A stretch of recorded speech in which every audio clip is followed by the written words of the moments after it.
Servus, Glück auf und herzlich willkommen zu einer weiteren FC Bayern Reaction. Leute, es ist endlich soweit. Ich bin soweit. Ich kann mir die Vorstellung, die Pressekonferenz von Harry Kane reinballern. Das werde ich jetzt tun und nehme euch damit. In diesem Sinne würde ich sagen, gehen wir rein.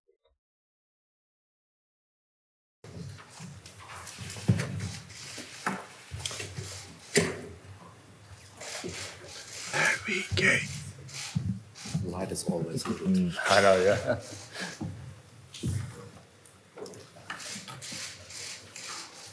It's without alcohol. Komm, er kommt schon so ein bisschen James Bond-mäßig rüber, oder? Hä? Harry, der macht's schon, ey. Lasst euch.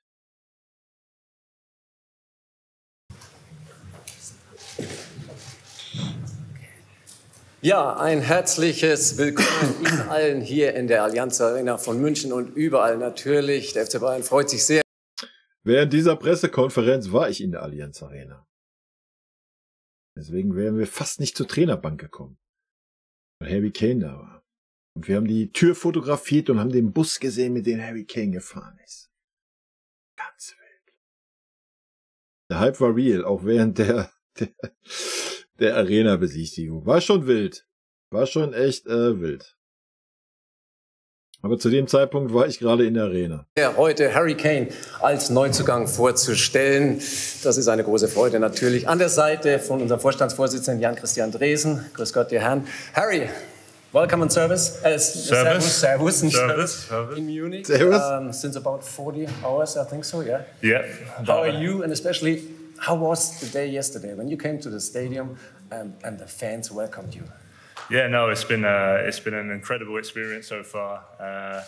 Obviously, a lot going on, a lot of new faces, new surroundings, but yeah, I mean the reception that aber die Begrüßung, die ich und meine Familie bekommen haben von den Fans und vor allem letzte Nacht war einfach magisch. Ich bin wirklich sehr, sehr froh, hier zu sein und ja, ich kann gar nicht abwarten, anfangen zu arbeiten. Transfer maßgeblich umgesetzt. Ja, ich bin ein bisschen gehypt, wenn ich ihn so sehe und höre und ja, weil es einfach ein gestandener Spieler ist, Leute. Ja, es ist einfach der Mann, der den Nevi ersetzt. Und zwar leider ein Jahr zu spät, aber ja. Ich denke, er wird uns viel Freude bereiten. Auch wenn er natürlich sehr, sehr teuer war, da müssen wir gar nicht drüber reden. Und ja, ich weiß, es gibt auch viele unter euch, die so, ja, diese ganzen Idioten, die jetzt Harry Kane feiern, Blasels. Ja, mal ein, zwei Worte an die. Eigentlich keine Worte. Jedem seine Meinung, Alter. Gönnt euch, denkt euch, was ihr wollt. Harry Kane ist ein Top-Transfer, nicht zu vergleichen mit Sadio Mané. Ist halt einfach der Spielertyp, der uns fehlt. Und auch der Leader, der Anführer, der uns fehlt, hat er schon gezeigt durch sein Statement zu der rassistischen Äußerung in den Social Media bei Matistel. Ja, da war er keine Woche da und hat gleich Flagge gezeigt, gleich gesagt, gleich Tacheles geredet.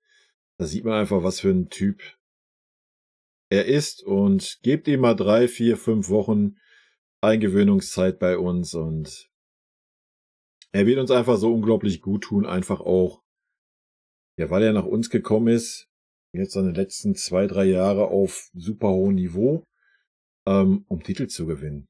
Ne? Das ist ja, klar, Titel ist nicht alles, aber wir sind immer im Leistungssport und ich glaube, also ich bin guter Hoffnung, dass wir viel Freude an ihm haben werden. Ich kann mich natürlich auch täuschen und diese ganzen Harry Kane Hater und wie kann man so viel Geld für so einen alten Mann ausgeben? Ist natürlich ein Kritikpunkt, ja. Gar keine Frage, aber ja. Allein das Standing, das Marketing, klar wirst du das Geld nicht wieder reinholen und klar sollten wir irgendwie nicht einen Titel gewinnen, sollte er nur 15 Tore schießen in der Saison oder sowas, ja, dann kannst du natürlich über eine Fehlkauf reden, aber ansonsten glaube ich schon, dass er uns unglaublich gut tun wird und denke auch, dass so Matthijs Tell noch ein bisschen was von ihm mitnehmen kann und ja, ich bin sehr gespannt. Aber jetzt gehen wir erstmal rein hier, dass ich mal ein bisschen einen Eindruck von ihm so als Menschen bekomme. Jetzt und in die Wege geleitet. Schaffen Sie es auch, to make the long story a little bit short? Ist das möglich? Erstmal von mir ein herzliches Willkommen hier heute und besonders an Harry. Servus Harry, welcome to Munich. Thank you, Servus. Ja, das kann man sagen, es war ein längerer Prozess. Wir haben alle von vornherein gewusst, dass wir Geduld brauchen. Und wenn man das Positive an diesem langen Prozess nimmt, ist, dass er nicht bis zum 1. September gedauert hat. Wir sind immerhin am... Naja, habe ich schon im anderen Video gesagt, ein gutes Bild haben wir da nicht wirklich abgegeben. Also wir waren da nicht so souverän, wie ich es mir persönlich gewünscht hätte und wahrscheinlich auch, wie es viele von euch empfunden haben. Es hat sich alles elendig lang gezogen, elendige Wasserstandsmeldung, Blasels. Das war nicht gerade Bayern-like. Fairerweise muss man sagen, die Taskforce hatte wenig Vorbereitungszeit. Wie schwer ein Transfer von Harry Kane ist, haben wir vor 2 Jahren mit Man City gesehen, wo es nicht geklappt hat. Sind schon gewisse Umstände. Nichtsdestotrotz hätte es ein bisschen anders ablaufen können, aber am Ende des Tages ist er da. Und ganz am Ende des Tages ist das, was zählt. Am 11. August zum Ende gekommen. Ich freue mich sehr, dass Harry jetzt bei uns ist. Harry war immer unser Wunschspieler. Wir hätten uns alle gestern einen besseren Einstand für Harry gewünscht. Aber wer die Fans erlebt hat, diesen frenetischen Applaus, wer die Stadt erlebt hat, wer am Freitagabend die Fans bei uns in der Säbener Straße erlebt hat bis tief in die Nacht. Der Hype is real. Der hat gemerkt, wie München sich freut auf Harry. Vielen Dank. Dann legen wir los. Es gibt viele Fragen. Ach, herrlich, ey. Wie er da schon so selbstverständlich sitzt, so, weißt du? Oder Harry Kane so, stell mal auf. Viele Meldungen. Hier in der Mitte bitte Mikrofon zu Torben Hoffmann für Sky in der Mitte beginnt. Sie müssen ihm helfen.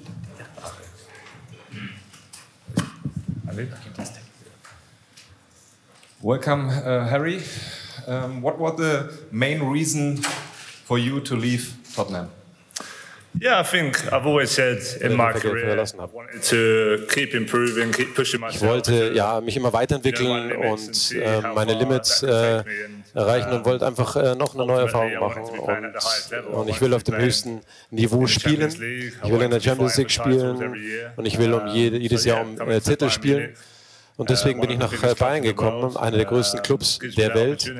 Und die geben mir definitiv die Möglichkeit dazu.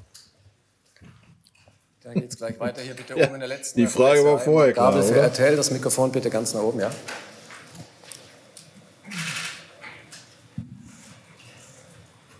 Ja, auch von meiner Seite, welcome Harry Kane. Es wurde jetzt viel berichtet in den letzten Tagen und Wochen, dann wurde es auch ein bisschen hektisch. Es hieß dann, das verzögert sich und möglicherweise wären Sie ein bisschen ins Zaudern, ins Zweifeln gekommen. Können Sie uns da mal ein bisschen mitnehmen, wie das wirklich jetzt am Ende abgelaufen ist, die letzten 2 Tage? Und vielleicht eine Frage an Sie, Herr Dresen. Waren Sie zu irgendeinem Zeitpunkt nervös, dass das dann noch auf der Zielgeraden scheitern hätte können? Yeah, I think it was obviously a busy couple of days, a busy week in general, but anstrengende Tage, Wochen und es ist sozusagen mein erster großer Transfer, in dem ich involviert bin natürlich. Ja, ist klar. Vorher, 14 Jahre oder 17 Jahre bei Tottenham gespielt hat, ja. Wenn man nie gewechselt ist, ist das der erste große Transfer. I'm happy to be here auf und ab und ich bin einfach nur so froh, dass ich hier bin. Und ich wünsche Tottenham alle Beste und wünsche auch Daniel Levy alles Gute. Und ich bin jetzt hier und ich hoffe, dass ich diesem Team weiterhelfen kann. Und ich bin froh, dass das jetzt geschafft worden ist, und ich bin einfach froh, wenn es anfängt. Dann hier in der 3. Reihe bitte, kurzes Handzeichen, Julian Wolf. Herr Nickels, die Frage noch eben beantworten. Also, ich würde nicht sagen, dass es nicht zwischendurch Momente gab, die einen haben zweifeln lassen. Wir haben nie gezweifelt an Harry. Harry hat immer zu seinem Wort gestanden. Und da waren wir uns sicher von Anfang an. Aber natürlich ist so ein Prozess und solche Verhandlungen und gerade in diesem Falle sicherlich nicht ganz einfach. Und es gab.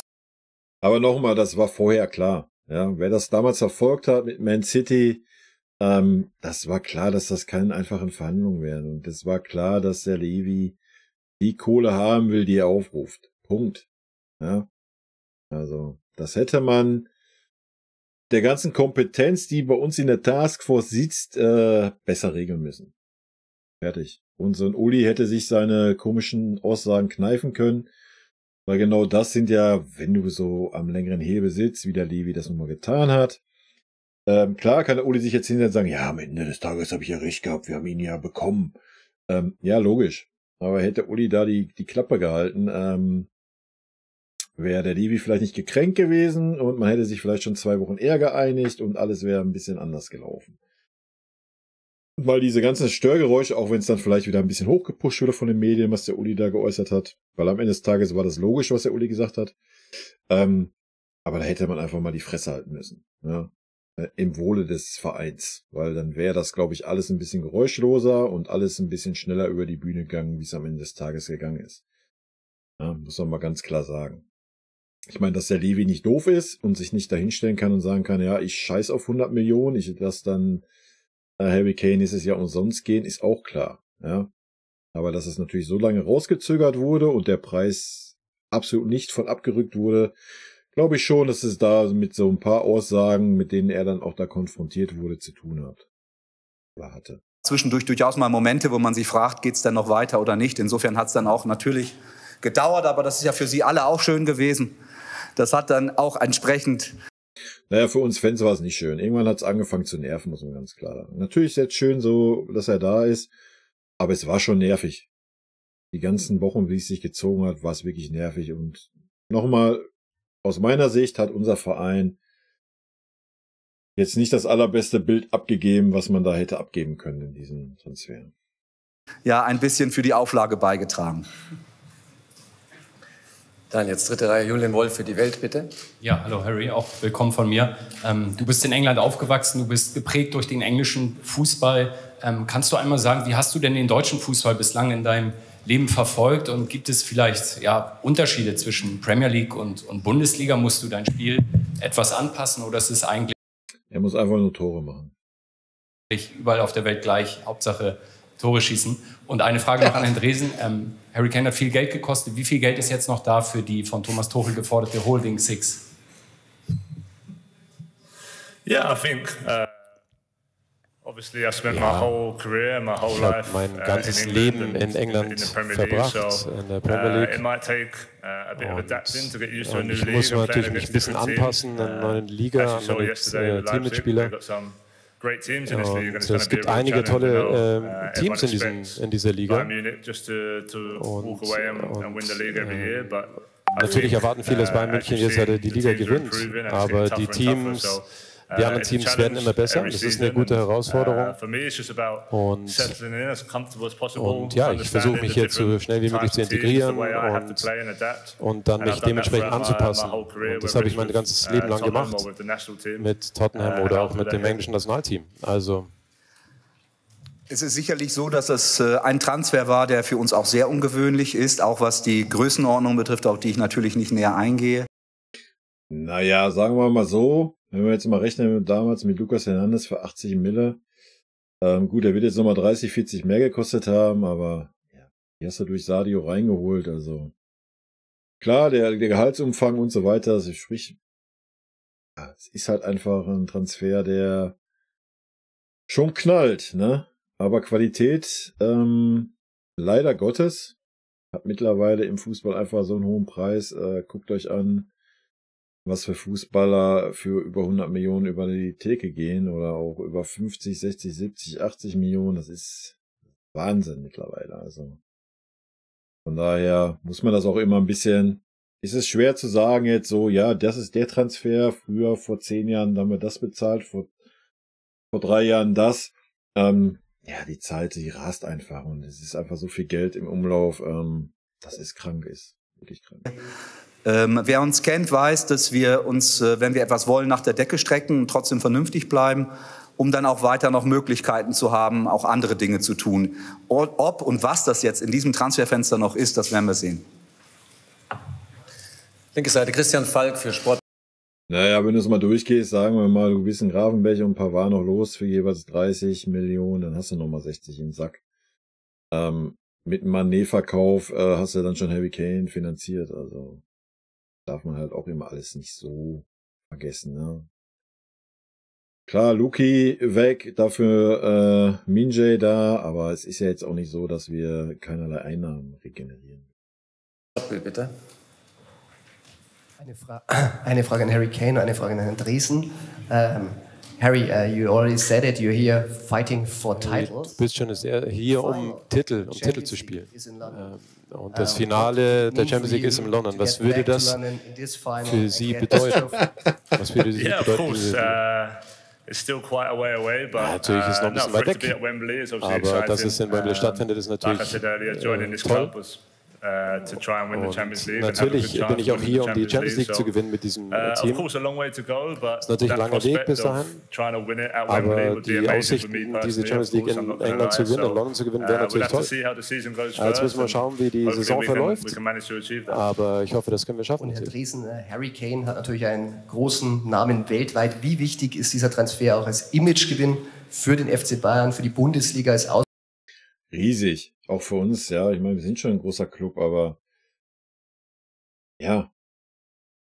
Wann wechselt mal ein englischer Nationalspieler, dann noch Kapitän der Nationalmannschaft in ein anderes Land? Ja, geht ja nicht nur um Deutschland, ist ja auch so generell anderes Land. Engländer sind immer so heimatverbunden, ne, wenn wir es positiv benennen wollen. Also das ist schon ein Statement.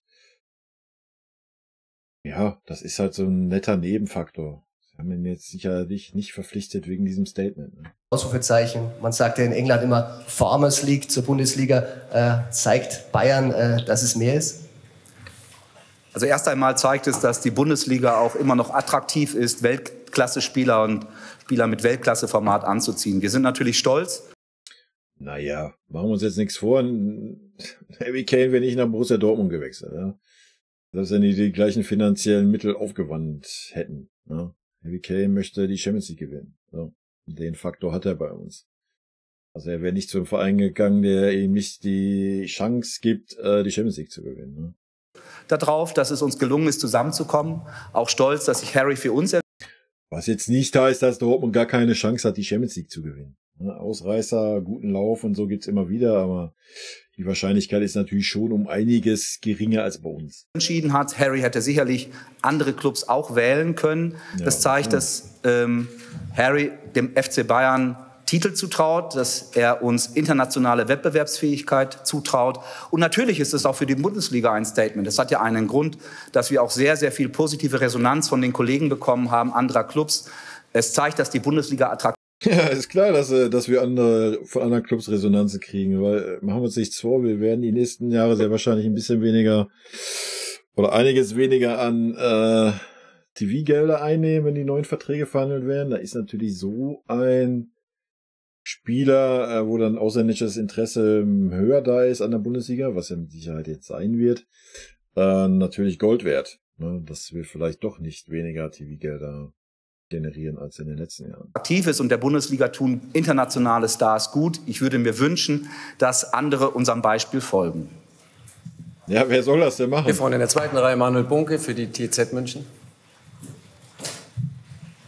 Hi Harry, eine Frage. In Tottenham bist du in die Rolle des Superstars reingewachsen über Jahre. Jetzt kommst du nach München, gestern die Fans sind ausgerastet. Thomas Tuchel hat gesagt, Harry Kane muss nicht unseren Spielstil erlernen, sondern wir müssen von Harry Kane lernen. Wie gehst du mit diesem ganzen Druck um? Ist es positiv, pusht es dich noch mehr? Oder hast du vielleicht auch ein bisschen Sorge, wenn 1, 2 Spiele du mal nicht triffst, dass es dann schwierig wird?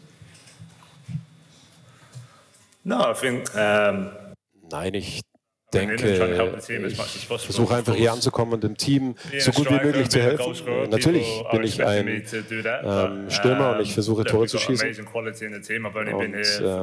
Und bin nur seit 2 Tagen hier und habe eine Trainingseinheit gehabt. Dieses Team hat tolle Spieler und jetzt müssen wir schauen, dass wir so schnell wie möglich zusammenfinden. Und natürlich werde ich Tore schießen. Aber wie immer in meiner Karriere, ich werde nicht panisch, wenn es mal nicht klappt. Aber ich werde alles dafür geben für dieses Team. Und mein Spiel ist nicht nur Tore schießen, das ist ein bisschen mehr als das. Und ich werde versuchen, das am Freitag dann zu machen. Auf der Seite dahinter Mois Like. Das ist ja auch, was ich sagte, ne, in dem anderen Video. Das ist halt der Unterschied zu, als hättest du jetzt einen Vlahovic geholt mit 23 oder sonst irgendeinen jüngeren Spieler. So ein Harry Kane ist 30. Er hat alles durch in seiner Karriere und der wird nicht nervös, wenn er mal 2, 3, 4 Spiele nicht treffen sollte. Ne? Ja, und er ist halt eine Autorität, der halt auftritt und er sagt es ja gerade selber, muss erstmal klarkommen, ankommen, mit den Spielern und so weiter. Und vielleicht, pusht das einfach auch dann so ein Gnabry, Sané, Koman und so weiter um ihn drumherum. Ne? Und ich kann mir auch sehr gut vorstellen, wie gesagt, dass so Müller auch wieder ein bisschen besser funktioniert. Ich bin da sehr guter Dinge. Kampf für bitte. Yeah, welcome, Harry.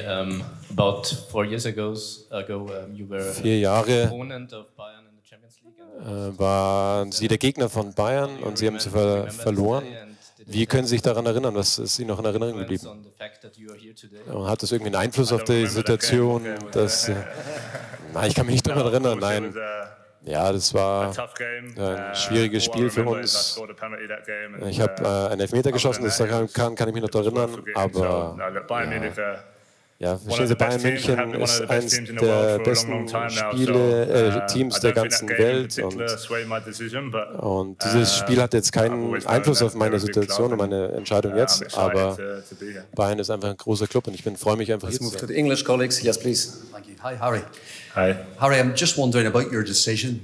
How much did you have to weigh up between the desire to win trophies? Wie musstest du dich abwägen, die Titel zu gewinnen oder Champions League gewinnen und gegenüber den Rekord von Alan Shearer einzustellen?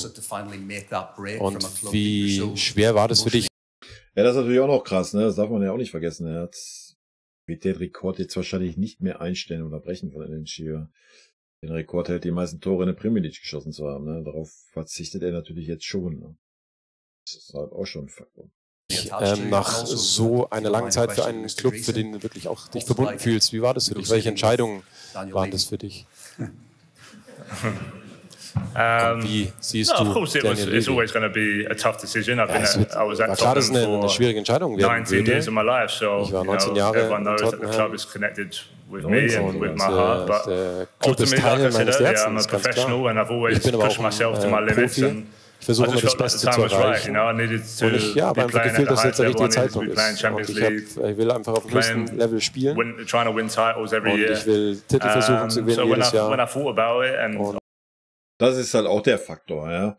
Er wird alles dafür tun, oder?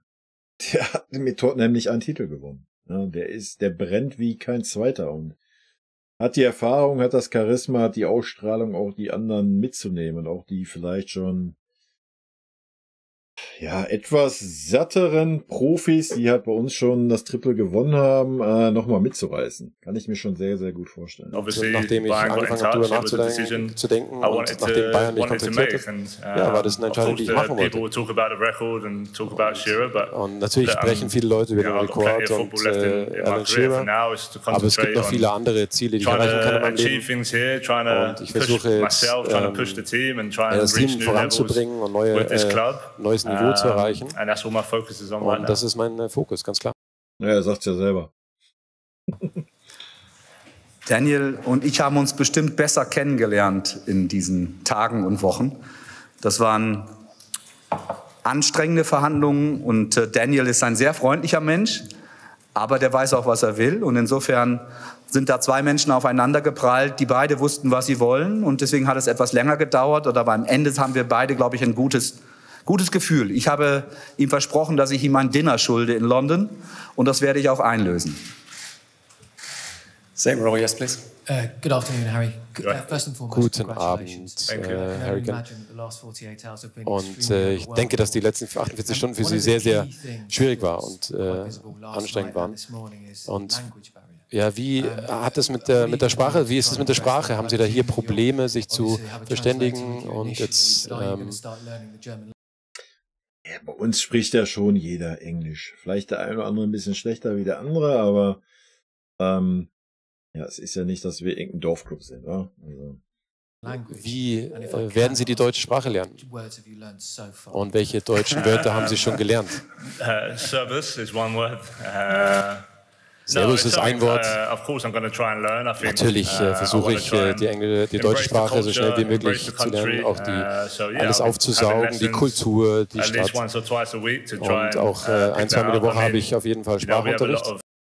Das ist schon krass, oder? Er könnte ja auch einfach, ich glaube, es wäre gar nicht so das Problem gewesen bei uns jetzt, wenn er gesagt hätte, ja Leute, jetzt für 3 Jahre, gut, er hat für 4 unterschrieben, aber jetzt für die Zeit, will ich das jetzt nicht unbedingt. Englisch ist so die Hauptsprache auf der Welt, das wird auch so gehen.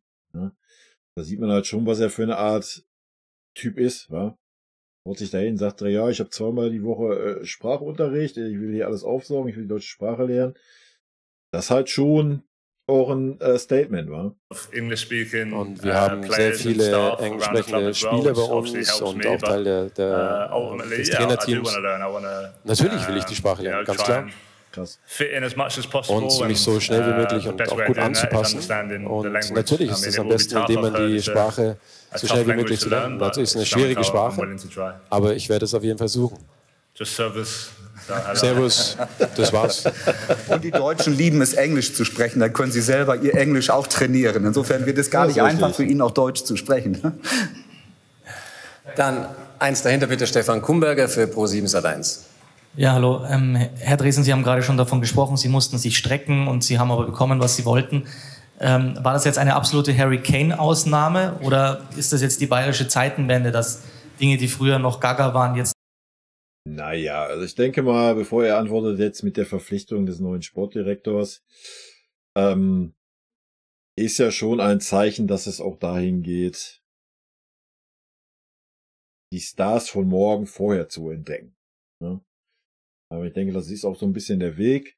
Aber natürlich, ja, wenn du jetzt so ein Vakuum hast, wie wir es nun mal hatten nach dem Levy-Abgang, muss man ganz klar sagen, die falsche 9 oder die Sache ohne 9 hat mal ganz gut funktioniert am Anfang, aber wenn du dann Druck hast und ja, die Spieler halt nicht so performen, weil sie das gar nicht so gewohnt sind, dass sie immer Tore liefern müssen, hat man halt gesehen, dass der 9er fehlt. So, das brauchen wir auch nicht mehr tot diskutieren. Ja, und dann ist es natürlich schwer, da jetzt so eine Kanone zu finden. Und habe ich gerade schon gesagt, der Markt ist halt einfach broken. Ne? Ist durch an, was Saudi-Arabien zahlt, Alter. Das wird die nächsten Jahre nicht besser werden. Ne? Wenn du da Spieler hast, die nur aufs Geld achten, wirst du als FC Bayern, wirst du aber auch als Paris oder sonst wer einfach keine Chance haben. Die zahlen da halt einfach 50, 100 Millionen Gehalt im Jahr. Ja? Ja, na klar, hätte man sich das vor 3 Jahren oder so nicht vorstellen können, aber nochmal, selbst da haben wir schon eine Hernandez transferiert für 80 Millionen, das war wirklich wild. Aber mal gucken, was er sagt. Normal werden und vielleicht haben Sie noch eine kurze sportliche Einschätzung zu gestern. Ihr Trainer war ja eher fassungslos. Wie ging es Ihnen? Also ich würde jetzt nicht unbedingt sagen wollen, dass die 100 Millionen das New Normal sind. Das ist für uns schon ein enormer Betrag. Wie Sie wissen, ist die DNA vom FC Bayern, unseres Clubs, immer gewesen, dass wir natürlich groß investieren, wenn wir von etwas überzeugt sind. Deswegen haben wir das getan. Aber nur in einem Maße, wie wir es glauben, uns leisten zu können. Sie wissen, was ich die 10 Jahre vorher gemacht habe. Ja, insofern glaube ich, kann ich es ganz gut einschätzen, dass das ein angemessener Betrag war, den wir ausgegeben haben, für das, von dem wir sportlich absolut überzeugt sind. Also insofern... Ja, das glaube ich halt auch, ne? Also sportlich, da läuft alles scheiße, was weiß ich. Schienbeinbruch, sonst was. Wir haben es beim Neujahr gesehen und dann bist du erstmal ein Dreivierteljahr raus. Das wäre natürlich ein Horrorszenario. Wollen wir natürlich nicht hoffen. Aber das Risiko hast du immer bei jedem Transfer. Aber ansonsten, ja, wenn er uns wieder diesen Unterschied zurückgibt, es ist ja nicht nur so, dass er da ist und ja, jetzt man sagt so, er macht alle Tore. Er hat es auch selber gesagt, er kann noch mehr wie nur Tore schießen, ja, das werden wir auch noch sehen.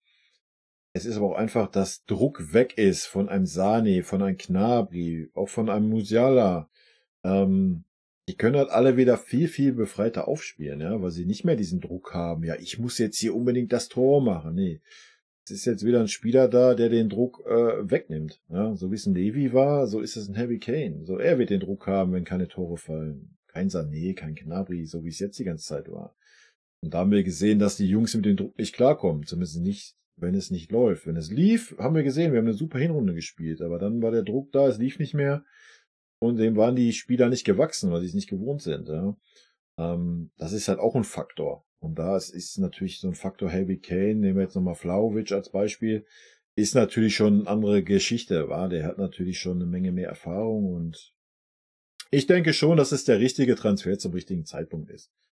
Ja, und selbst wenn er nur 2 oder 3 Jahre bleibt, aber wer weiß, vielleicht ist er auch so ein Levy, so ein Fitnessmonster oder was, das wissen wir ja alle noch nicht. Und es geht sogar länger, ja. Und auch marketingtechnisch, merchandise-technisch ist das Wahnsinn, was da abging. Ja, selbst am Tag danach, wo wir noch die Stadiontour hatten, nach dem Supercup-Spiel, war ich noch mal im Stadion, wo ich ja sagte, wo jetzt die Pressekonferenz, da war eine Schlange beim Trikotkauf mit Beflockung, krank, einfach krank. Ja. Klar holst du nicht die 100 Mille wieder rein, aber es ist jetzt auch nicht so, als hättest du einen Vlahovic verpflichtet, der auch 70 oder 80 gekostet hätte. Merchandise-mäßig hätte er niemals so viel regeneriert, wie es ein Harry Kane tun wird. Ja. Da hängt halt ganz, ganz viel mit dran und ja, es ist völlig okay aus meiner Warte. Klar, viel Geld für einen alten Mann, aber wenn der alte Mann liefert und dass das sportliche Puzzleteil ist, gibt dem mal ein bisschen Zeit. Ja, bin ich guter Dinge, aber natürlich, es kann auch sein, dass ich mich täusche, das werden wir die nächsten Wochen, Monate sehen, ne? Aber ich bin auf jeden Fall auf der Seite pro Harry. Wird das sicherlich weiterhin ein Ausnahmetransfer bleiben. Gestern sind wir natürlich alle enttäuscht. Der Trainer ist enttäuscht, wir sind enttäuscht. Wir hätten uns natürlich gewünscht, dass Harry gleich mit seinem ersten Titel hätte einsteigen können, ist ganz klar. Auf der anderen Seite ist das Gute beim Fußball, dass wir nächste Woche wieder spielen und der Beginn der Bundesliga-Saison vor der Tür steht mit Werder Bremen, die im Pokal verloren haben, deswegen sicherlich auch entsprechend. Ja, in 2 Stunden geht's los, Leute, wo ich das Video hier aufnehme. Bin gehypt. Wieder gut zu machen haben, wird ein schweres Spiel, wie immer in Bremen und insofern bin ich sehr zuversichtlich, dass wir da die Kurve kriegen. Vielleicht daneben Julian Buhl für T-Online. Ja, hallo Harry, willkommen in München. Sie werden hier auch auf Thomas Müller unter anderem treffen, den Sie ja von einigen Duellen mit der Nationalmannschaft schon kennen. Wie war da die erste Begegnung? Hat er Ihnen vielleicht das Servus schon beigebracht? Und wie sehr freuen Sie sich auch speziell auf das Zusammenspiel mit ihm? Glauben Sie, dass das ähnlich gut harmonieren könnte wie mit Robert Lewandowski und Müller jahrelang hier in München? Danke. Ja, ich habe Thomas gestern kennengelernt, voller Energie und hat mich sehr herzlich begrüßt und hat mich schon nach einer Golfrunde gefragt und das werden wir bald machen. Ja, aber naja, der Müller ist auch froh, dass er wieder einen Stürmer hat. Ja, das müssen wir mal ganz klar so sagen. Muss man halt auch ein bisschen in Relation sehen. Klar, es ist auch Müller in den letzten Jahren seiner Karriere, aber natürlich so ein Stürmer, so ein richtiger Stürmer tut ihm natürlich mega gut. Tut jedem unserer Außenspieler gut, ja. Auch ein Musiala, der teilweise gar keine Chance hatte mehr, dadurch irgendwelche Gegner durchzudribbeln, weil die zu 4:5 da standen, weil einfach kein Stürmer auf dem Platz war, den man konsequent decken musste, ja. So ein Harry Kane, da wirst du als gegnerischer Trainer dir auch überlegen, ja, stelle ich da nur einen Innenverteidiger hin, lasse ich ihn besser von 2 Mann decken und so weiter und so fort, was natürlich Räume für die anderen öffnet und so weiter und so fort. Und das, ja, kommt ein Thomas Müller natürlich auch massiv zugute. Er hat gezeigt, was er für ein Spieler ist. Einer der größten Anführer in diesem Team und wichtige Spieler. Und ich freue mich sehr mit ihm zusammenzuspielen und ja, wir spielen gerne zusammen und wollen auch, ich freue mich auf die Spieler, mit denen die hier bei Bayern sind und ich werde Thomas sicherlich kennenlernen in der nächsten Zeit. We switch to the first row, yes, please. Harry, wann hast du entschieden, definitiv nach München zu kommen? Und warst du nervös, dass vielleicht in einer Situation, dass es nicht klappen würde? Yeah, I mean, obviously the talks have been ongoing. Ja, die Gespräche haben ja über längere Zeitraum stattgefunden. Yeah, I always said if there was a deal that worked for all three parties, ein Deal zustande kommen sollte für alle drei beteiligten Gruppen. Going into my last year of the contract, I said I didn't ich bin auch im letzten Jahr meines Vertrags gewesen. Und auch hinsichtlich des neuen Trainers für Tottenham war das wichtig. Ja, die letzten 48 Stunden waren natürlich ein bisschen, es ging hoch und runter und es war einfach froh, nachdem es dann klar war. Und ich habe dann eine Nachricht bekommen und hat mir gratuliert und er wird mich die nächsten Wochen auch mal anrufen und wird mit mir reden. Und he knows his striker for England is playing at the highest level and that can only help the national team. Es wird dem Trainer sicherlich helfen, dass ich auf einem guten Niveau spiele. Hast du noch dich daran erinnern können, dass Beckham damals nach Real Madrid gegangen ist? Hat das irgendwie gespielt? Hat das eine Rolle für dich gespielt? Konntest du dich daran erinnern? Ja, das stimmt. So ja gut, später noch Gareth Bale, ne? Aber er ist ja Waliser, kein Engländer, der noch nach Real gegangen ist, wo wir vorhin so das Thema hatten, von wegen englischer Stars, die von der Insel gehen. Aber es ist schon so die Ausnahme, ne? Muss man ganz klar sagen. Oder? Und es ist auch wichtig für deine Familie. Und das war das wirklich wichtig für dich, dass du diese Entscheidung triffst und dass du hier endlich ankommst? Ja, ich kann mich natürlich daran erinnern, als David Beckham nach Madrid gegangen ist und wie groß das war in den Medien auch. I think for me as well, I never wanted to get to the end of my career and regret not experiencing different leagues and different cultures beenden, ohne dass ich andere Kulturen und andere Ligen kennengelernt habe. Das war schon ein Teil meiner Entscheidung. And yeah, Thomas, the manager, Thomas, der Manager, yeah, was a big part, you know. We spoke and I really enjoyed his energy and the way he wants to play and the vision he had for me and the team. Und die Vision, die mit mir hat. I have another baby during a couple of weeks, so it was a lot going on. Das Kind haben, das ist natürlich passiert in den nächsten Wochen sehr, sehr viel. Und meine Familie hat mich komplett unterstützt, stand total hinter mir. Das ist auch wichtig, ne? Wenn da irgendwie das nicht gegeben gewesen wäre, hätte man auch absehen müssen von so einem Transfer. Du kannst nicht irgendwie einen Spieler verpflichten, was wir ja auch schon bei den einen oder anderen mal gesehen haben, wo dann die Familie noch im anderen Land ist und der dann irgendwie jeden freien Tag da hin und her jettet oder so ein Mist. Das kannst du halt auch vergessen. Das haben wir schon oft erlebt. Von daher war das schon ein wichtiger Faktor und schön zu hören.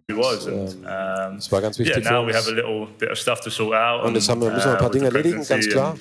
Und things like that, mit der Schwangerschaft, aber das ist Teil des Lebens und Teil der Erfahrung, die man macht. Es wird alles gut gehen und freue mich auf Freitag, wenn die Bundesliga beginnt. Darauf freue ich mich. Das ist mein Fokus. Hi Harry. Hallo Harry. Du bist ein sehr leidenschaftlicher Familienmensch. Wie schwer ist es für deine Kinder, diese Entscheidung zu machen? Und wie haben sich die Kinder, was war deren Reaktion? Und wie schwer war das für deine Frau auch mit der Schwangerschaft und diese Entscheidung zu treffen? Und ich habe deine Schuhe gestern auch gesehen. Was passiert jetzt am Freitag? Ja, mit der Familie. 2 days ago, I was sitting in London, vor 2 Tagen saß ich noch in London. Und wir wussten nicht genau, was jetzt passiert. Die Kinder wissen nicht so genau, was passiert ist wahrscheinlich, aber und das fühlt sich für die Kinder wahrscheinlich ein bisschen wie ein Urlaub an. Aber ich werde es denen bald genau erklären. Und wir wissen noch nicht genau, wie wir es machen mit Haus und so weiter, aber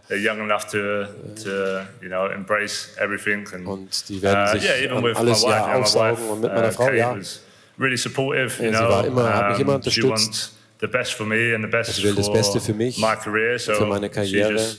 said to push, and und she wants me to be playing and happy. Und sie will, dass ich glücklich bin, dass ich spiele. Und deswegen haben wir diese Entscheidung zusammen getroffen. Und ich bin einfach froh, dass wir jetzt hier sind. Natürlich müssen wir einige Sachen noch erledigen, aber das machen wir Schritt für Schritt. Ja, was meine Schuhe betrifft, werden Sie bald rausfinden, was meine Schuhe sein werden. Gehen wir zurück auf die linke Seite. Mario Krischl für den Kicker, bitte. Kurzes Handzeichen, ja. Servus, Harry. Bayern hat ja für Sie so viel Geld bezahlt wie kein Bundesligist jemals zuvor. Mich würde mal interessieren, wie wird das in England wahrgenommen? Da sind ja 100 Millionen, nichts Ungewöhnliches mehr. Ist das ein großes Thema in England oder ja, normal? Yeah, I'm not too sure. I think. Bin mir nicht ganz sicher. Of course, 100 million is still 100 million. 100 Millionen sind 100 Millionen, also das ist schon sehr, sehr viel Geld. Ich habe noch wirklich Zeit gehabt, mein Telefon zu schauen und zu schauen, was da die Reaktionen in meiner Heimat sind. Aber diese Verantwortung fühle ich natürlich ganz klar und es ist sehr, sehr viel Geld. Und ich versuche das natürlich irgendwie zurückzuzahlen. Ich versuche das Beste zu machen auf dem Platz, das ist das, was ich kann. Und die haben das Geld bezahlt, um halt einfach tolle und große Erfolge zu erreichen. Und das will ich natürlich auch.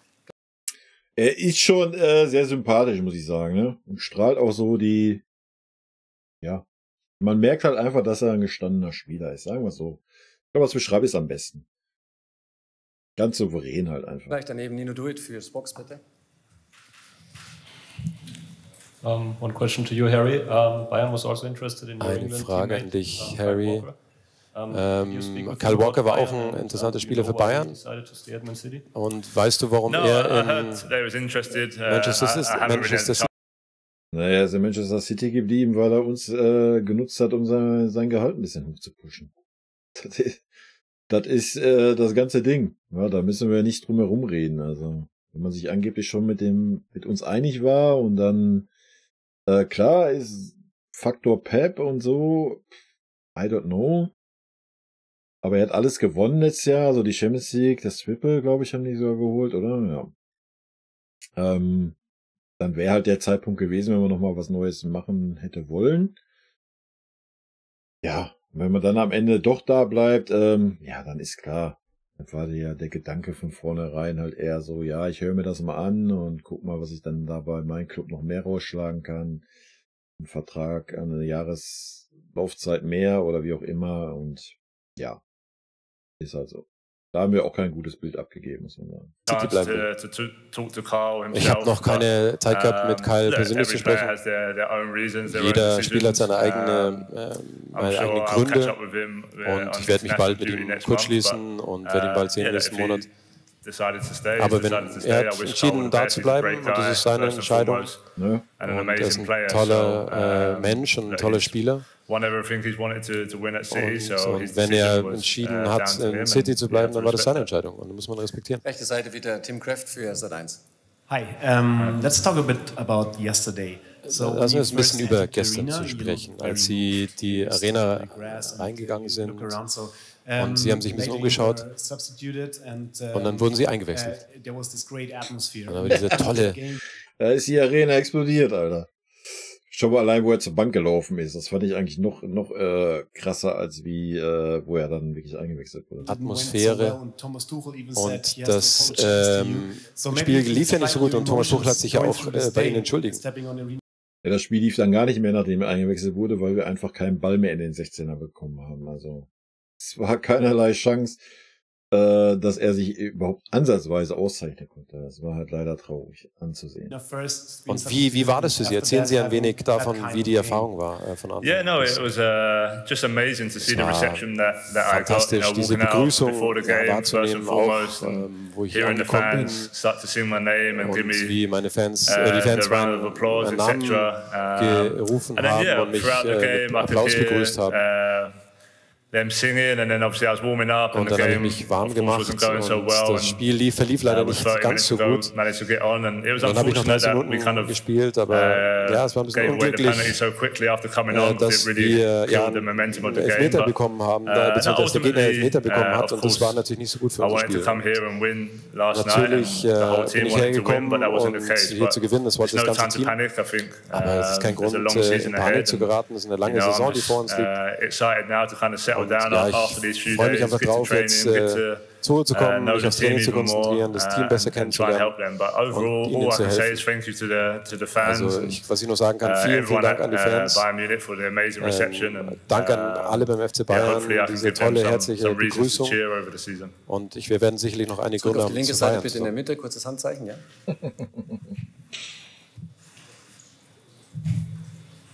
Thank you. Harry, I just want to know what your first impressions of the city were and of Bavaria. Was deine ersten Eindrücke von der Stadt sind und alles drumherum. Yeah, I mean, the weather's been great since I've been here so far. Wetter ist sehr, sehr schön. Das ist natürlich was Positives.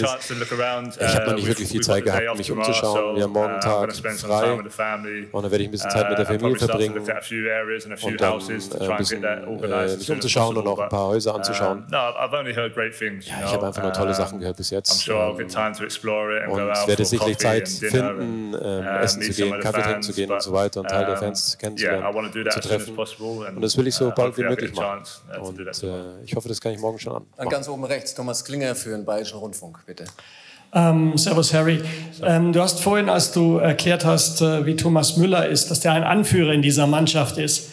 Wie geht das bei dir? Du bist Kapitän der englischen Nationalmannschaft, du warst für Tottenham der große Mann, der die Tore geschossen hat. Bist du auch ein Anführer innerhalb einer Mannschaft und wie willst du das jetzt hier bei Bayern machen? Yeah, I think so. Ja, ich denke schon. Das ist meine Persönlichkeit, so wie ich bin. Das ist das halt schon, was ich meine, was ich schon angesprochen hatte. Du siehst das Auftreten, er ist 30, er ist 60 dahin und sagt, ja, na klar, das ist meine Persönlichkeit. Ich bin hier, um anzuführen. So. Das hat was ganz anderes, als wenn da ein 23-Jähriger sich hinsetzt, der das halt alles noch nicht so erlebt hat, ne?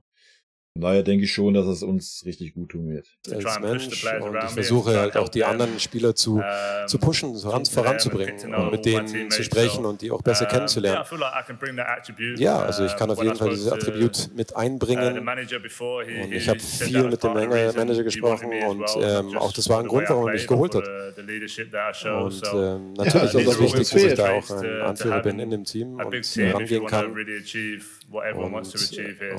wir haben natürlich das Ziel, viel zu erreichen.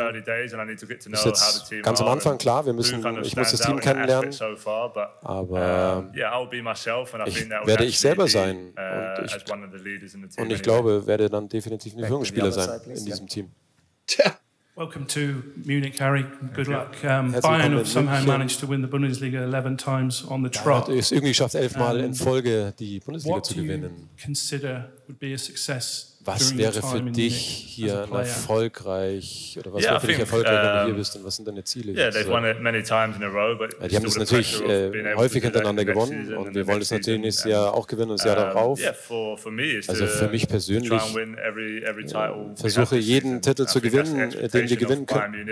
Und das ist auch die Erwartung von Bayern und die Realität, dass Bayern anstrebt. Und diese Sachen sind möglich, definitiv.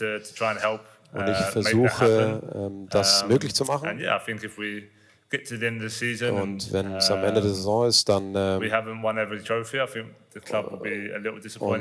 wir nicht alle Titel gewonnen haben, dann wird der Club natürlich ein bisschen enttäuscht sein. Aber wir nehmen nicht zu selbstverständlich. Aber wie gesagt, ich bin das erste Mal jetzt hier und ich versuche das Team voranzubringen und den Titel der Bundesliga zu gewinnen und den deutschen Pokal. Ja, man merkt halt schon, dass er so der Typ Leader auch ist. Ne? Also, und ich sag, aber ich lasse den mal 3, 4, 5 Wochen bei uns sein, wenn er so die Spieler ein bisschen mehr kennt und so, der wird da schon das ein oder andere kitzeln. Und ich glaube, er ist auch ein Typ, der intern dann auch schon sagt, was Phase ist, glaube ich.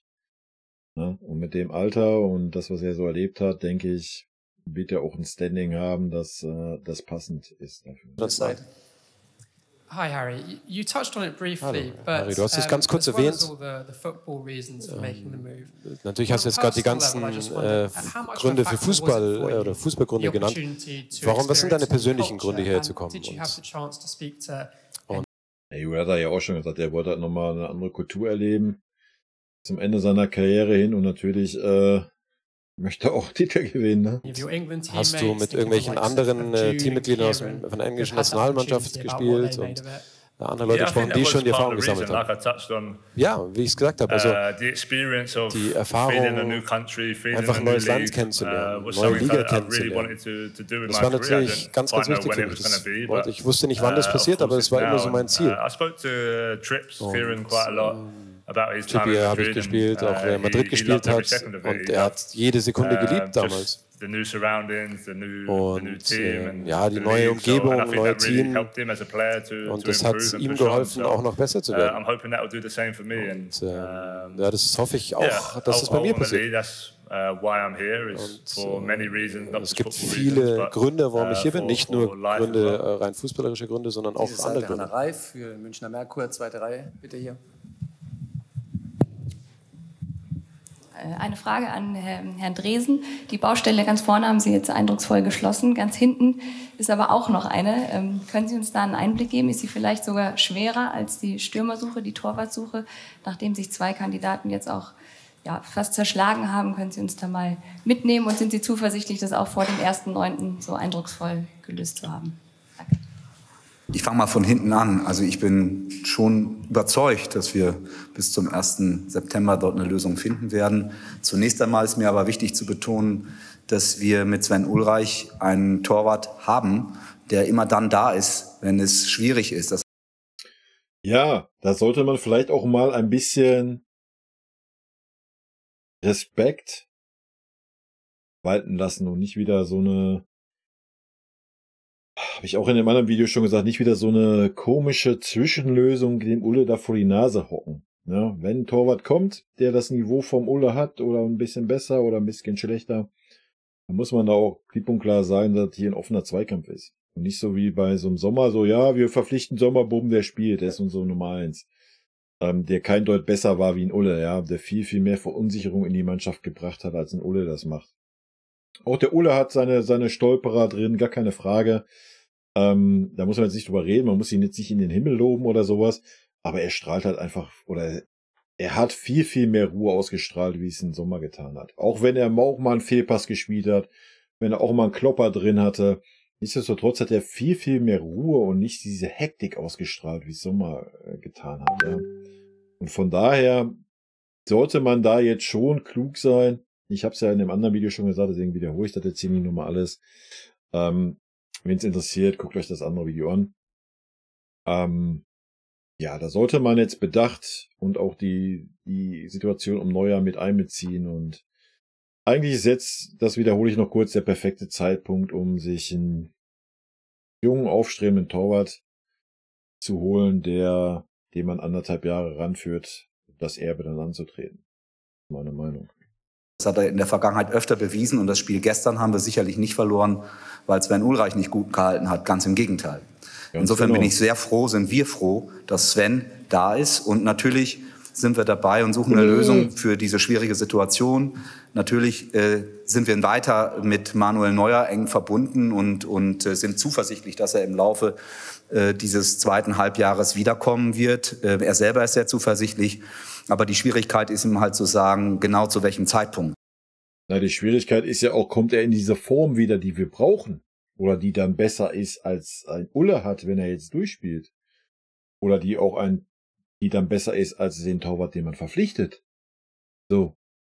Das ist ja auch das Schwierige. Ja? Und den neuen Torwart, den du verpflichtest, ja. Wenn du sagst, ja, wenn der Neuer wieder fit ist, bist du die Nummer 2. Ja, wen willst du dann verpflichten? Ne? Wer lässt sich denn auf sowas ein? Also wild.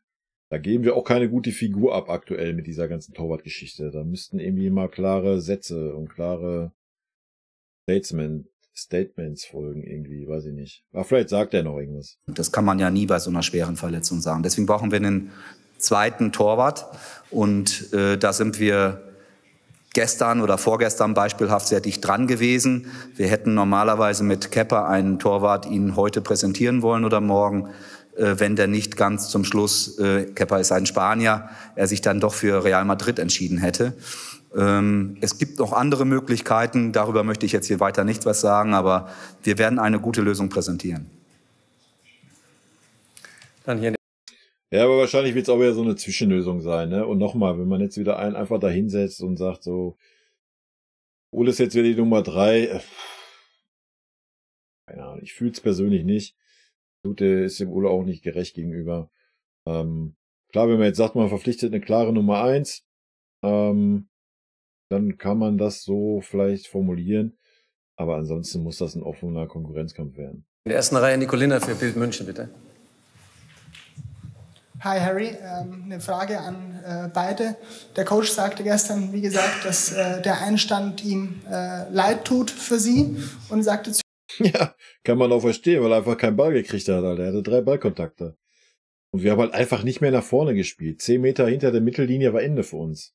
Die letzten 30 Minuten. Es war keiner mehr, keine Gegenwehr, nichts mehr. Ein Kimmich nur quer und nach hinten gespielt, Alter. Und ach. Zudem, dass Sie den Eindruck haben müssen nach dem Spiel, dass die Mannschaft 4 Wochen wohl nicht trainiert hätte. Mich würde interessieren, hatten Sie diesen Eindruck tatsächlich? Welches Bild haben Sie von der Mannschaft und wo haben Sie... Ja, das kann er natürlich nach einer Trainingseinheit und 30 Minuten hat er schon ein perfektes Bild von der Mannschaft. So Birne, Alter. Das ist schon ein Eindruck, kann man ansetzen, damit es in den nächsten Wochen ganz schnell besser wird. Und ja, und er ist auch kein Trainer, um jetzt zu sagen, wo man ansetzt. Herrn Dresen auch nochmal die Frage, teilen Sie die Einschätzung von Herrn Tuchel, die er gestern relativ drastisch formuliert hat? Und überrascht Sie das, dass er zu so einem frühen Zeitpunkt zu so einer Aussage kommt? Ja, I think. Habe ich in einer Pressekonferenz schon was zu gesagt? Völlig richtig, dass man mal Tacheles redet von Tuchels Seite. Ja, Punkt. Das Team hatte einen schlechten Start und schnell ein Tor kassiert. Das war nicht so gut und das hat ein bisschen ein Selbstbewusstsein der Spieler genagt, aber für mich, ich versuche einfach, die so schnell wie möglich kennenzulernen. Viele Spieler mit toller Qualität, toller Persönlichkeiten und mit mir ein bisschen mehr noch Führungsqualität können wir den anderen Spielern helfen. Wie gesagt, es ist ganz früh für mich. Eine Trainingseinheit hatte ich bis jetzt und ich habe sie noch nicht wirklich viel kennengelernt. Und jeder Spieler reagiert anders mit Kritik und so weiter. Also natürlich war es enttäuschend. Ganz klar, jedes Spiel, das man verliert, ist enttäuschend, besonders wenn man zu Hause spielt. Aber in Bälde werde ich versuchen, das Team zu helfen und dann auf ein anderes Niveau zu kommen. Wir haben gestern keine gute Leistung gezeigt. Aber auch da merkt man wieder, ne, dass er schon da ist, um auch zu führen, Alter. Ganz klar merkt man das. Die Aussagen. Und man nimmt es ihm auch ab. Das sind jetzt nicht irgendwie so Floskeln, ne? Da braucht man nicht drum herum reden. Und natürlich ist die Mannschaft mit einem aus meiner Sicht hervorragenden Spirit wieder von der Asienreise zurückgekehrt. Und wenn man dann diese innerliche Anspannung hat und sich freut auf das erste Match und dann auch gleich um einen Titel spielt, dann ist es umso enttäuschend. Ja, es war schon nicht so... War schon auch hart, das mit anzusehen teilweise. Wenn man dann auch sich eingestehen muss, was man wahrscheinlich verdient verloren hat gestern. Und ich glaube, so sollte man dann auch Thomas Tuchel interpretieren, wenn er aus diesem Gefühl heraus dann auch so seinem Inneren auf freien Lauf lässt und das dann auch so zum Ausdruck bringt. Ich bin überzeugt, wir haben eine hervorragende Mannschaft. Wir dürfen sehr überzeugt sein von dieser Mannschaft. Wir haben fantastische Einzelspieler und natürlich gilt es hier womöglich, das als Team noch ein bisschen besser zusammenzubringen. Aber es gibt überhaupt keinen Grund, an unserer Mannschaft und an unseren Spielern zu zweifeln. Ganz im Gegenteil, wer sich gestern angeschaut hat. Naja, da muss man auch mal ein bisschen differenzieren, ne? Also, man kann jetzt auch keine Wunderdinge von den einen oder anderen Spieler erwarten, der letzte Saison so richtig schlecht war. Allerdings, habe ich ja gerade auch schon versucht auszuführen, so ein Harry Kane und der Stürmertyp wird natürlich Druck wegnehmen von Sané, Gnabry, Coman und so weiter und so fort, was den Jungs halt gut tun kann. Ne? Also von daher mal abwarten. Ich denke auch, wir haben ein gutes Team. Allerdings aber auch noch einige Baustellen im Team. Wie gesagt, die Sechserposition sehe ich als Baustelle, aber auch die Außen, dass da wieder mehr Konstanz reinkommt. Aber das kann wirklich sein, dass das vom Kopf her, ja, und dann einfach der Druck weg ist bei den Jungs außen, ne? Dass sie ein bisschen befreiter aufspielen können. Wenn da wieder so ein gestandener Stürmer ist, der den Druck dann hat, wenn keine Tore fallen. Also mal abwarten. Hat, was bei uns in der ersten Halbzeit auf der Bank gesessen hat, der sollte davon überzeugt sein, dass wir in jedem Wettbewerb wettbewerbsfähig sind. I think we have 3 more questions. Yes, please. Hi Harry, you mentioned how much of a rollercoaster this has been. Du hast erzählt, was das für ein Auf und Ab für dich war. Hast du dich von allen verabschieden können? Und war das so oder hast du die Möglichkeit? Nein, habe ich noch nicht gehabt. Ich habe der Gruppe eine Nachricht geschrieben, und dass ich mich mal persönlich verabschieden will, auch alle drumherum, nicht nur den Spielern, sondern allen, den Physiotherapeuten, allen Leuten, die ich da kennengelernt habe, die letzten 15 Jahre. Und ja, es war ein bisschen durcheinander in den letzten 48 Stunden, aber ich werde sicherlich die nächsten Wochen die Chance haben, mich dann nochmal persönlich zu verabschieden. Ja, in der Mitte bitte. Karas Ritzkat für Sky Sport News. First of all, servus, Harry, and a warm welcome to Germany, to Munich. Servus, herzlich willkommen hier in München. Du bist nicht nur ein toller Spieler, du bist auch der Kapitän einer englischen Nationalmannschaft. What kind of an impact or a statement transfer could this be? Was könnte das für ein besonderer Transfer sein, auch für andere Spieler, das für alle englische Nationalspieler sein, dass der englische Kapitän jetzt hier spielt? Weiß ich nicht genau. Natürlich werden sich einige Spieler anschauen, wie es verläuft und was dieser Transfer im eigenen Land angenommen wird und gesehen wird.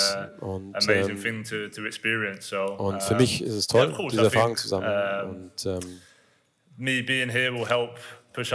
ja, wird sicherlich helfen, dass ich hier bin und auch für andere Spieler dir helfen. Es ist nicht nur, es geht nicht um das Team und um die Liga, sondern auch mich selber zu verbessern. Und als junger Spieler muss man sich immer weiter voranbringen und weiter hart an sich arbeiten. Und wenn man merkt, ja, jetzt muss man Veränderungen schaffen, um sich noch besser zu werden, dann das ist der Grund, warum ich hergekommen bin. Ich will mich verbessern. Und natürlich müssen wir warten, wie die Saison verlaufen wird und wie meine Karriere sich weiterentwickelt. Aber und ich hoffe, dass die anderen Leute es auch als tolle Erfahrung und tolle Transfer sehen. Eine letzte Frage. Maybe ein bisschen drüber geht diese Frage.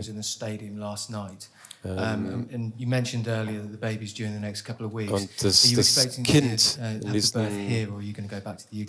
in den nächsten Wochen kommen wird, hast du schon entschieden, ob das Kind hier zur Welt kommen soll oder wird zurück nach England geht? Ja, wissen wir noch nicht genau. Wir haben noch keine Entscheidung getroffen. Muss sich mit meiner Frau nochmal drüber reden. Kommt darauf an, was für uns alle am besten ist. Das werden wir entscheiden. Und es kommt natürlich darauf an, wo unsere Kinder zur Schule gehen und so weiter und so fort. Also in den nächsten paar Wochen werden wir diese Entscheidung treffen und dann werden wir uns.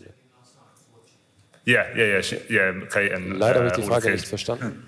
Her family, my mum and dad, brother, Familie, bring all of them over. So, die sind alle rübergekommen. I wanted them to share this experience with me. Wollte immer, dass die teilnehmen der ganzen Erfahrung. Yeah, it was amazing. I think even es war fast faszinierend. Und auch, wie sie gesehen haben, als ich hier eingewechselt worden bin, waren sie sehr stolz auf mich und was ich in meiner Karriere erreicht habe. Und ja, ich versuche so viel Erfahrung mit ihnen zu teilen und sie dabei zu haben. Das werden wir ein Spieler so viele Familienmitglieder gebracht. Okay, last one, last row. Yes, please. Felix Roderer von Antenne Bayern. Servus Harry in München, schön, dass Sie da sind. Ich würde gern von Ihnen wissen, wie es Ihnen die letzten Wochen ergangen ist. Ich meine, 40.000 Leute haben Ihren Flug verfolgt, das war ja schon der Wahnsinn. Davor gab es jeden Tag Wasserstandsmeldungen. Haben Sie versucht, das vielleicht so ein bisschen von sich wegzuschubsen? Wie sind Sie damit umgegangen? Yeah, the plane. I got told about the plane fuse from quite a few people, which was ich habe mitbekommen, dass einige Leute meinen Flug verfolgt haben. Wusste ich gar nicht, dass man den Flug so verfolgen kann. Das wusste ich auch nicht, bis ich das gehört habe, Alter. Kranke Gene auf dieser Welt, Alter. Wo ist denn so ein Punkt, ey? Ja, gleich ist er da, gleich ist er da. Ja, ist Teil der Erfahrung, Teil dieser Reise sozusagen. Ich habe es noch nicht mal geschafft, so viel an meinem Telefon zu sein und natürlich gab es eine große Reaktion, aber vielleicht habe ich noch gar nicht realisiert, was das für eine krasse Reaktion war, auch in den letzten Tagen und wie es sich entwickelt hat. Aber ich hoffe, dass ich das alles zurückzahlen kann, die diesen Flug sozusagen verfolgt haben und mein Bestes zu geben. Ja, vielen Dank soweit. Vielen Dank den Herren. Thanks, Harry. Welcome again. Und am Schluss wie immer ein schönes Foto. Wie immer das Foto mit dem Trio. Thank you. Thanks.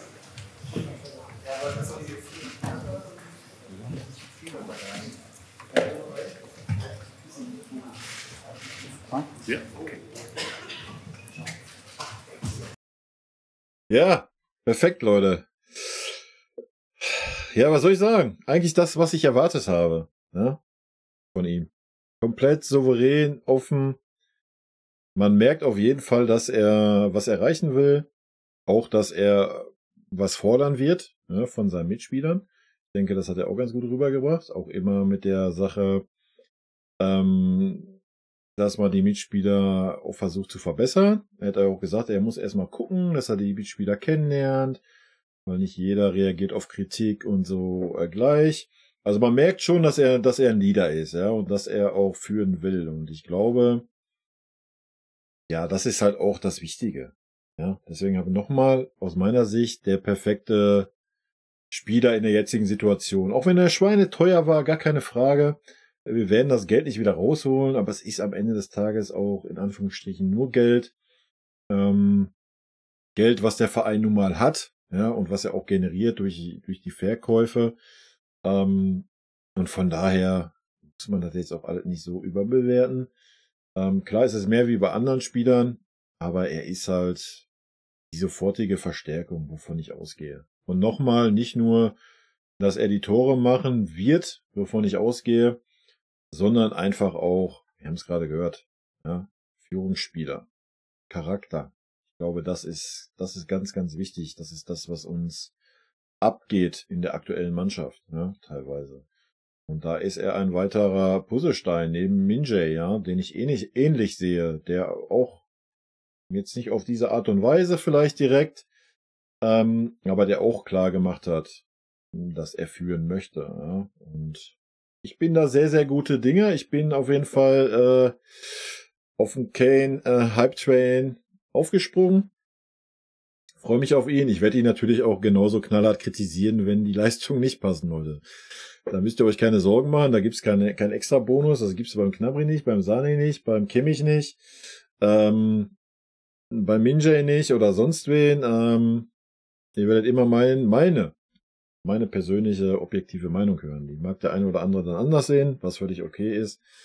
Ja, ich freue mich auf ihn. Ich bin gespannt gleich, wenn Anpfiff ist, was wir heute von ihm sehen werden, was wir auch von der Mannschaft sehen werden, wie weit schon ein gewisses Feeling da ist füreinander und ich freue mich auf die kommenden Wochen und Monate mit ihm. Ich denke, er wird uns einiges an Freude bereiten. In diesem Sinne, Leute, rot-weiße Grüße gehen raus, bleibt gesund. Bis dann. Tschüssi.